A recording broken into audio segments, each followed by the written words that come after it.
Hello everyone. In this video, we have 1 plus I divided by 1 minus I whole to the power n equals to 1, where I is equals to root under minus 1, that is the imaginary number. So we have to find the value of n. So let's start. So first of all, we have to rationalize this.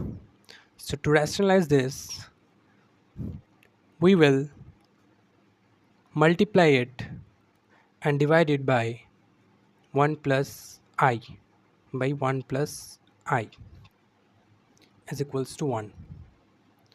Now in the numerator it is 1 plus I whole square, so it will be a square plus b square plus 2ab,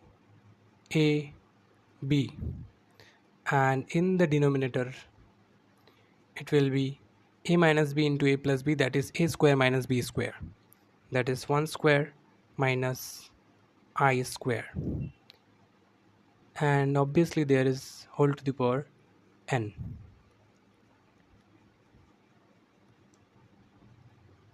is equals to 1.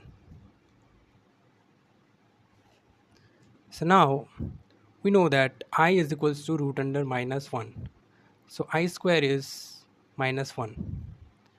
So in the next step we can write, in the numerator it will be 1 minus 1 plus 2I divided by 1 minus of minus 1 is equals to 1 whole to the power n.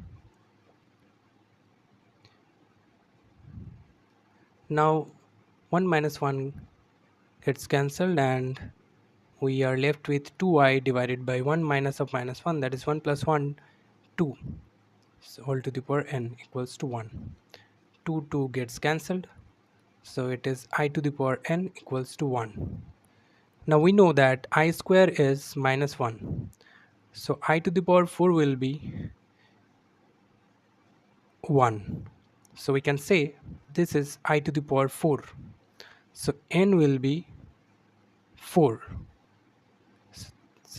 So n is 4, and this is the minimum value for n. This is our solution. Thanks for watching.